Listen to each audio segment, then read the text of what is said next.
महोदय, विद्वान गुरुजन और इस देश के भविष्य नन्हे मुन्ने बच्चों, आप सभी को संविधान दिवस की बहुत बहुत शुभकामनाएं। आज हम संविधान दिवस मना रहे हैं और इस विषय पर हमारे बच्चों ने, ध्रुवी, प्रतीक, रुद्र और गौरव ने अपने अपने तरफ से आपको अवगत कराने की कोशिश की है कि क्यों हम इस दिन को इतना महत्वपूर्ण तरीके से मना रहे हैं। यह दिन, जैसा कि अब तक आप लोग सब जान चुके होंगे कि 26 नवंबर और 1949 का दिन था जब भारत का संविधान तैयार हो गया था। और यह दिन इतना महत्वपूर्ण है हमारे लिए कि हम इसको 2015 से संविधान दिवस के रूप में मनाते आ रहे हैं। आप लोगों के मन में सवाल आ रहे होंगे, कुछ तो दूर हो गए होंगे, और कहते हैं कुछ जानकारी मिले तो कुछ और सवाल आते हैं कि ऐसा क्या है इस भारतीय संविधान में जो हम आज इतना इसको अपनी जिंदगी का एक महत्वपूर्ण हिस्सा मान रहे हैं। कुछ तथ्यों पे मैं जाता हूं, इतिहास को पहले लेता हूं। 29 अगस्त 1947, हम लोग 15 अगस्त 1947 को आजाद हुए थे, और 29 अगस्त 1947 को संविधान सभा की प्रारूप समिति का गठन हुआ था। यानी कि संविधान जो मसौदा तैयार होगा, जिसको इंग्लिश में हम कहते हैं ड्राफ्टिंग, कॉन्स्टिट्यूशन का जो ड्राफ्टिंग होगा, उसके लिए जो असेंबली तैयार हुई थी, वो असेंबली स्टार्ट हुई थी 29 अगस्त 1947 को। इसमें 299 सदस्य थे, जिसमें से 15 महिलाएं भी थीं। इनका काम ये था कि भारत के लिए एक ऐसा नियमों की का बंडल कहें या नियमों का एक ढांचा तैयार करें जिस पे चल के ये भारत देश ना सिर्फ एकता के सूत्र में बंधे रहे, बल्कि सामाजिक, आर्थिक और राजनीतिक रूप से तरक्की करते रहे। आप सभी जानते हैं 15 अगस्त 1947 को भारत सिर्फ आजाद नहीं हुआ था, बल्कि भारत के 2 टुकड़े भी हो गए थे। और 2 टुकड़े हुए थे, एक पाकिस्तान देश बना था इससे, और इसकी वजह से, और सबसे बड़ी बात है कि ये धर्म के आधार पर टुकड़े हुए थे। और धर्म के आधार पर टुकड़े होने के बाद कई जगह पे हिंसा फैली हुई थी। एक तो हिंसा फैली हुई थी, दूसरी हमारे सामने चुनौती क्या थी कि हम ब्रिटिश के 300 सालों की गुलामी से बिल्कुल कंगाल हो चुके थे, गरीब हो चुके थे। हमारे सारे रिसोर्सेज, स्रोतों को उन्होंने अपने फायदे के लिए इस्तेमाल कर लिया था। एक ये भी स्थिति थी हमारे सामने। और तीसरी जो सबसे महत्वपूर्ण स्थिति थी, वो ये थी कि हमारे पास 550 से ज्यादा छोटी छोटी रियासतें थी। रियासतें मतलब छोटे छोटे राज्य समझिए। इन सबको एक करके एक भारत देश का निर्माण करना, ये एक बहुत बड़ा जो है सो इनके सामने एक चैलेंज था, चुनौती थी इनके सामने कि ऐसा संविधान तैयार हो कि ये तीनों समस्याएं, ये तीनों चुनौतियां का हल मिल जाए। और यही वजह है कि आज जब हम देखते हैं कि ये तीनों चुनौतियां तो हमारी सब को हमने खत्म कर दिया है, हम सभी रियासतों को एक साथ ले आकर एक भारत देश, है ना, सार्वभौम, इंग्लिश में सॉवरेनिटी कहते हैं, वो देश हमने बना लिया है। हमने गरीबी को बहुत दूर पीछे छोड़ दिया है, हालांकि फिर भी हमें आगे बहुत बढ़ना है। हमने देश को एकता में बांध दिया है, भले ही कितनी जातियों में, कितने ही धर्मों में, कितने ही सेक्ट्स में हम लोग बटे हुए हैं, नस्ल में बटे हुए हैं, रंग में बटे हुए हैं, लेकिन हम सब एक अपने आप को भारतीय के रूप से परिचित करते हैं। जब भी करते तो हमने एकता के सूत्र में भी अपने आप को बांध दिया है। यही हमारे संविधान का जो है उपकार है हमारे ऊपर। संविधान सभा की जब संविधान सभा का निर्माण हुआ तो अंतरिम अध्यक्ष के रूप में डॉक्टर राजेंद्र प्रसाद को बनाया गया। अंतरिम अध्यक्ष, जब तक पूर्ण रूप से फाइनल अध्यक्ष प्रेसिडेंट नहीं चुना जाता है, अंतरिम अध्यक्ष के रूप में डॉक्टर राजेंद्र प्रसाद को बनाया गया। और उसके बाद डॉक्टर B.R. अम्बेडकर जो हैं उनको प्रेसिडेंट बनाया गया, ड्राफ्टिंग कमेटी का चेयरमैन बनाया गया। और फिर बहुत सारे पॉलिटिकल लीडर्स, बहुत सारे सोशल रिफॉर्मर्स, इन सब के मदद से, इन सब के योगदान से हमारा संविधान 26 नवंबर 1949 को कंप्लीट होता है, जिसको हमने 26 जनवरी 1950 को लागू किया, जिसके एवज में हम गणतंत्र दिवस या फिर रिपब्लिक डे के आप नाम से जानते हैं वो मनाते हैं। भारत का संविधान विश्व का सबसे बड़ा लिखित संविधान है। लिखित संविधान सबसे बड़ा लिखित संविधान है। जब ये तैयार हुआ था और लागू किया गया था, उस समय में हमारे भारत के संविधान में 395 अनुच्छेद थे, 8 अनुसूचियां थी। लेकिन हमारे संविधान में एक महत्वपूर्ण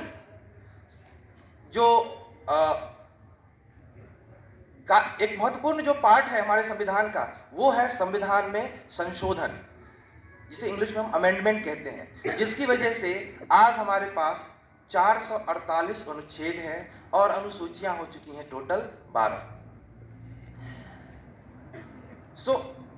और 448 अनुच्छेद जो हम आज देख रहे हैं, उसमें लगभग अब तक 100 संशोधन हो चुके हैं। 100 times we have witnessed amendment in our history of Indian constitutions, more than 100 times, right? Currently we are having 104th times, जो लास्ट संशोधन हुआ था जिसको वो 104वां संशोधन था। और क्या क्या है हमारे भारतीय संविधान में, ये हम थोड़ा जानते हैं, कुछ और इसके जो महत्वपूर्ण बिंदु हैं उस पर देखते हैं। भारतीय संविधान भारत को राज्यों का संघ घोषित करता है, यानी कि सभी राज्य मिलकर भारत को बनाते हैं। और साथ ही साथ भारतीय संविधान भारत को एकात्मक भी बनाता है, यानी कि भारत का जो सेंट्रल गवर्नमेंट है, भारत का जो केंद्रीय सरकार है, वो एकात्मक होगी और राज्य इसके साथ संघ में रहेंगे। ये बहुत ही एक तरह से कह सकते हैं स्पेशल फीचर है, यूनिक फीचर है भारतीय संविधान का। साथ ही साथ विधायिका, लेजिस्लेटिव, कार्यपालिका, एग्जीक्यूटिव और जुडिशरी, इन तीनों को इंडिपेंडेंट रखा गया है, लेकिन एक दूसरे को ये चेक्स एंड बैलेंस के थ्रू कंट्रोल भी करते हैं। यानी कि ये तीनों अपने अपने कार्य करने में स्वतंत्र तो हैं, लेकिन तीनों को एक दूसरे के ऊपर नियंत्रण करने का भी अधिकार है। इससे भारत में कभी कोई भी तंत्र, चाहे विधायिका हो, चाहे वो कार्यपालिका हो, चाहे जुडिशरी हो, तीनों में से कोई भी निरंकुश तरीके से शासन नहीं कर सकता है। और यही वजह है कि हम अपने अधिकार जब भी हम अपने ढूंढते हैं तो हमें आसानी से मिल जाता है। अधिकार से मुझे बहुत ही इंटरेस्टिंग चीज़ ये है कि भारत का संविधान आपको टोटल 6 मौलिक अधिकार देते हैं। हालांकि इस 6 मौलिक अधिकार के अंदर में कई सारे बाकी सारे संवैधानिक अधिकार छिपे हुए हैं, जिन 6 मौलिक अधिकारों की चर्चा अभी अभी जो है रुद्र करके गए हैं, आप लोगों ने ध्यान से सुना होगा। और एक जो हमें बराबरी का अधिकार मिलता है, जो हमें आज़ादी का अधिकार मिलता है, जो हमें अपने धर्म पालन करने का अधिकार मिलता है, जो हमें अपनी बातों को, आज मैं आपसे बात कर रहा हूँ ना, ये संविधान बनने से पहले ये अधिकार हम भारतीयों को नहीं था। अपनी बातों को रखना, लिख के रखना, पेंटिंग करके रखना, ड्रामा, प्ले, ये सब हमारे स्पीच ऑफ एक्सप्रेशन है, ये भी हमें अधिकार मिला हुआ है। भारतीय संविधान के जो कुछ और इंपॉर्टेंट पॉइंट पे हम चलेंगे, और ये है भारतीय संविधान में संशोधन के जरिए मौलिक कर्तव्यों को शामिल किया गया। मौलिक कर्तव्य जो आप अभी सुन के आए हैं, जिसमें हमें भारतीय जो हमारे राष्ट्रीय धरोहर है उनकी रक्षा करना है, राष्ट्र की एकता और अखंडता को का सम्मान करते हुए उसको बनाए रखना है, अक्षुण्ण बनाए रखना है, हमेशा वो बने रहे। आप सभी बच्चे भारत के भविष्य हैं और कर्तव्य पालन जब आप करेंगे तो आपको अधिकार अपने आप मिल जाएगा। इस बात का जरूर आप ध्यान रखेंगे और सभी बच्चे अपने संविधान के जो मौलिक कर्तव्य आपकी किताबों में जरूर होगी, या तो आपकी एनसीईआरटी बुक्स के किसी भी, अगर आप निकालेंगे आपके सिलेबस के जो 6-5 बुक होंगे उसमें जरूर किसी न किसी एक में आपके फंडामेंटल ड्यूटीज़ या फिर मौलिक कर्तव्य का चर्चा होगा। आप उसे देखिएगा और अच्छे से उसको पालन करने का, भविष्य में उसको करने का प्रण लीजिएगा। इसके साथ साथ हम आते हैं भारत में जुडिशरी का इंडिपेंडेंस। भारत में जो न्यायपालिका है वो स्वतंत्र है। इसका मतलब ये है कि कोई भी सरकार, कोई भी व्यवस्था, चाहे वो कोई भी ऑफिसर हो, चाहे पॉलिटिशियन हो, वो न्यायपालिका को प्रभावित नहीं कर सकता है। इसीलिए भारत में जो कानून है, जो न्याय है, वो सबके लिए बराबर है। आपने सुना होगा कि किसी भी अपराध की सजा राष्ट्रपति के लिए भी उतना ही है जितना किसी आम नागरिक के लिए है, और ये सच है। ये सच है क्योंकि हमें न्यायपालिका जो है स्वतंत्र है और न्याय कानून जो है, हमारा जो संविधान है वो कहता है कि यहाँ पे रूल ऑफ लॉ है, यानी कि कानून का राज्य है, इसके अलावा और किसी चीज का राज्य नहीं है। ये हमारे संविधान में एक इंपॉर्टेंट फीचर दिया गया है। इसके अलावा भारत का संविधान राज्यों को राजनीतिक स्वतंत्रता तथा वित्तीय स्वतंत्रता प्रदान करता है। भारत एक संघ राज्य है। संघ राज्य का मतलब यह है कि भारत में 2 से ज्यादा स्तर हैं सरकारों के। सबसे पहले आप जानते हैं केंद्र सरकार है, राज्य सरकार है और स्थानीय शासन भी है। यहाँ पे स्थानीय शासन महात्मा गांधी के विचारों से प्रभावित एक संविधान का एक फीचर है। इसके अलावा आप संविधान में एक बहुत महत्वपूर्ण चीज पाते हैं, और वो है कि हमारा संविधान हमें लोकतंत्रात्मक शासन व्यवस्था प्रदान करता है। लोकतंत्र का मतलब है कि ऐसी सरकार जो लोगों के चुने हुए व्यक्तियों द्वारा चलाए जा रहे हों, लोगों के चुने हुए व्यक्तियों के द्वारा चलाए जा रहे हों। और ये इसीलिए इस लोकतंत्रात्मक सरकार को हम वैध सरकार कहते हैं। वैध यानी कि लेजिटिमेट सरकार, लेजिटिमेट गवर्नमेंट कहते हैं, क्योंकि आपका डिसीजन आप खुद लोगे तो बेहतर तरीकों से लोगे, और यही प्रकृति का नियम है।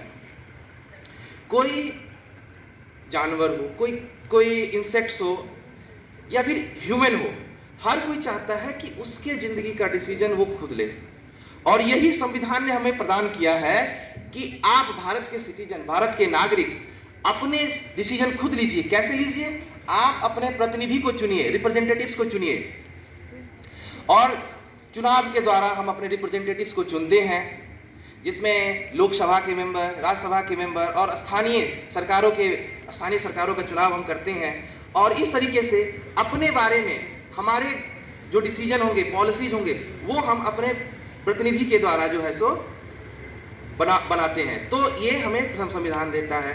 संविधान ने हमें, जैसा कि हमने अभी चर्चा किया कि हम लोकसभा और राज्यसभा ने संविधान के द्वारा हमें केंद्रीय विधायिका स्तर पे हमें 2 सदन मिले हैं। सदन के 2 भाग मिले हैं, एक राज्यसभा और दूसरा लोकसभा। लोकसभा जो है वो लोगों के द्वारा डायरेक्ट यानी कि सीधे चुने जाने वाले सदस्यों के बारे में है, और राज्यसभा हमारे जो रिप्रेजेंटेटिव है, प्रतिनिधि हैं, उनके द्वारा चुने गए सदस्य हैं।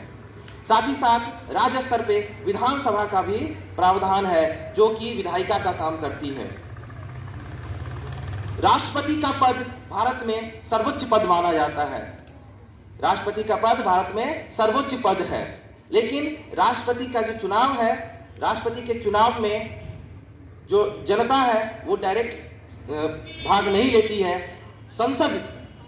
संसद तथा राज्यों की जो विधायिका है वो उसमें भाग लेती हैं, और इसीलिए हम चूंकि भारत की सरकार का गठन, भारत की जो केंद्रीय सरकार है उसका गठन संसद के द्वारा, लोकसभा के द्वारा किया जाता है, इसीलिए भारत की शासन व्यवस्था को हम संसदीय प्रणाली व्यवस्था कहते हैं।